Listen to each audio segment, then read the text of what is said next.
गुरुकुल कुसुम बासे कनुआ कनुआ कन्हैया कन्हैया बोलो, कन्हैया कन्हैया बोलो। राहगीर फटी फटी आंखों से देखने लगा, महाराज ये आप किसका नाम ले रहे हैं? जिनका आप नाम ले रहे हैं ना वो यहाँ के सर्वेश्वर हैं, उनका नाम ऐसा नहीं लियो जाए जैसे आप ले रहे हो। तो भैया तू बता दे कैसे लियो जाए? तो कहने लगे भैया उनके नाम के आगे विशेषण लगाए जाते हैं बड़े अदब के साथ। श्री श्री 1008 श्री महाराजाधिराज श्री कृष्णचंद्र जी महाराज, ऐसे बोलो। धड़कन तेज हो गई सुदामा जी की, हे भगवान इतनो लंबो चौड़ो नाम होगो बाबू। लेकिन जब हमारे साथ में जब बचपन में पढ़ता था गुरुकुल में तो हम उससे कनुआ कनुआ कन्हैया कन्हैया कर। अच्छा भैया एक बात बता दो, क्या उनका महल कहाँ है? राहगीर बोला बाबा पूछना क्या है, ये जितने महल दिखाई दे रहे हैं ये सब उनके ही हैं। फटी फटी आंखों से उन महलों का दर्शन करते हुए सुदामा जी भागवत के अनुसार तो बेरोक तो पहुंच गए अंतपुर में रुक्मणी जी के। लेकिन श्री नरोत्तम जी ने जो सुदामा चरित्र गाया है उसको उसका बड़ा ही सुंदर चित्रण किया है कि जैसे ही सुदामा जी द्वार पर पहुंचते हैं तो भगवान के द्वारपाल खड़े रहते हैं। सुदामा जी ने जाकर के कहा भैया मेरा नाम सुदामा है और यहाँ के जो महाराज है ना तुम्हारे मालिक वो हमारे बचपन के सखा हैं। तुम जब बस भीतर जाके इतना बता दो कि तुम्हारे बचपन के मित्र सुदामा आए हैं। भगवान के द्वारपालों ने कहा महाराज आप राजिए, मैं अभी गया और जाकर के भगवान को आपका संदेशा सुना के आता हूँ।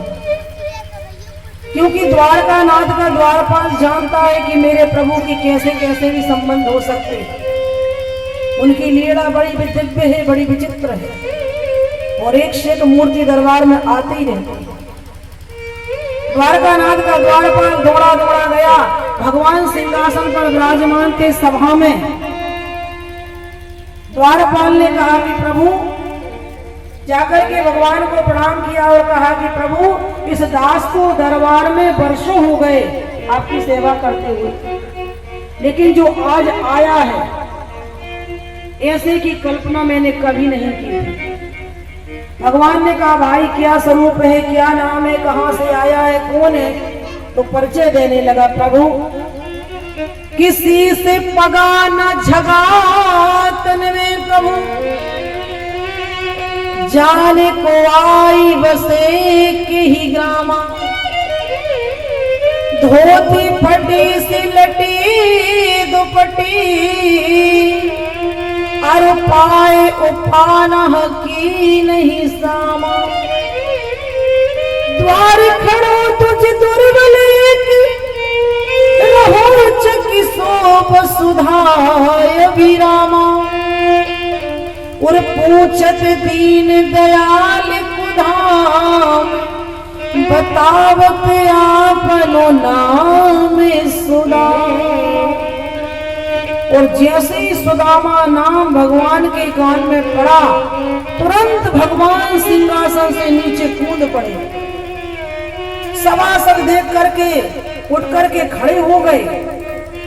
भगवान पादुका पहनना भूल गए।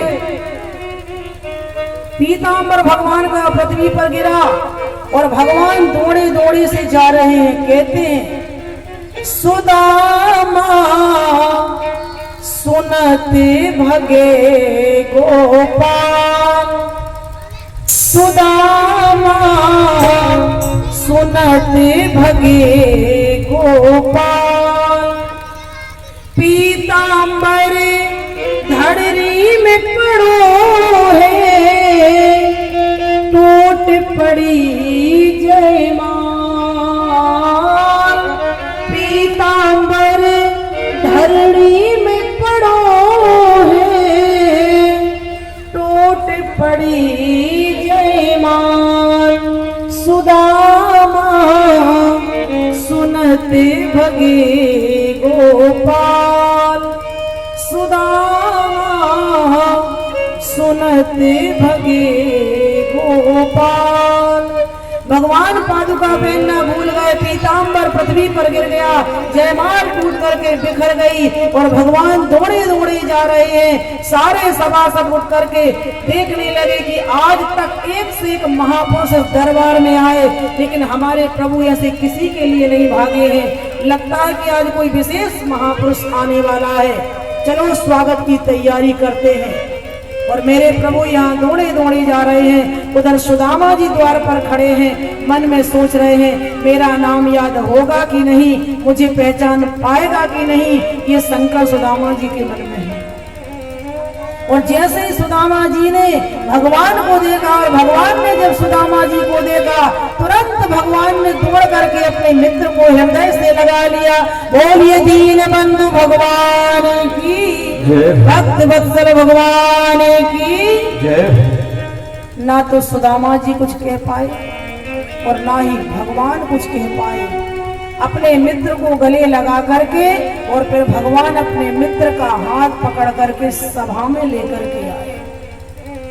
और सभा में जैसे ही सुदामा जी आए तो सभा की दिव्यता भव्यता को देख करके सुदामा जी भौचक्के हैं और आने वाला कोई ऐसा होगा, ये देख करके सारे सभासद भौचक्के हैं। भगवान ने सुदामा जी को ले जाकर के अपने निज आसन पर, सिंहासन पर ले जाकर के विराजमान किया और भगवान सुदामा जी के चरणों में बैठ गए।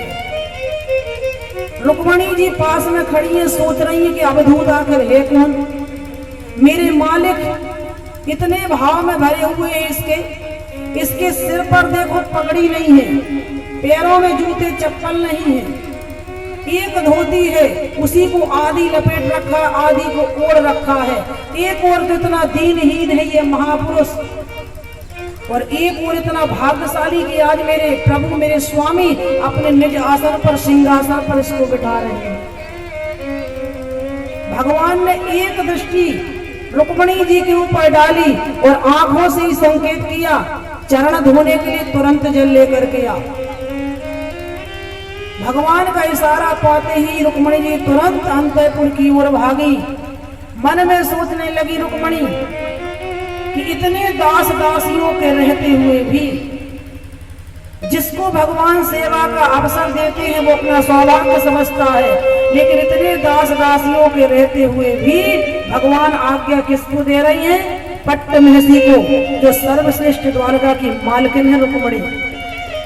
इसी से रुक्मणी को समझ में आ गया कि ये कोई साधारण महापुरुष नहीं हो सकता, जिसके चरण धोने के लिए प्रभु मुझे जल लाने का संकेत कर रहे हैं। तुरंत अंतःपुर की ओर रुक्मणी जी भागी और यहाँ मेरे प्रभु सुदामा जी के चरणों में बैठे हैं। सुदामा जी के चरणों को भगवान ने अपनी गोदी में रख लिया है और अपने पीताम्बर से भगवान सुदामा जी के चरणों की धूल को झाड़ने लगे, साफ करने लगे। और जैसे ही भगवान का कर कमल पाद तल पर पहुंचा, तलुए पर सुदामा जी के, तो इतने कांटे चुभे हुए थे, इतने कंकड़ चुभे हुए थे सुदामा जी के पैर में कि भगवान कांटा निकाले तो खून बहने लग जाए। कितने फपोले पड़े हुए थे सुदामा जी के पैर में कि भगवान उस फपोले में मिट्टी अंदर चुभी हुई है, कंकड़ चुभे हुए, कई फपोले फूटे हुए हैं। जैसे ही भगवान मिट्टी निकाले तो रक्त बहने लगे, कांटा निकाला तो खून बहने लगे। अपने मित्र की ये दशा देखी तो जब तक रुक्मणी जी अंतःपुर से जल लाती तब तक भगवान के ही नेत्रों से गंगा और यमुना की धारा प्रकट हो गई और भगवान ने अपने मित्र के चरणों को अपने नैन नीर से प्रक्षालित किया।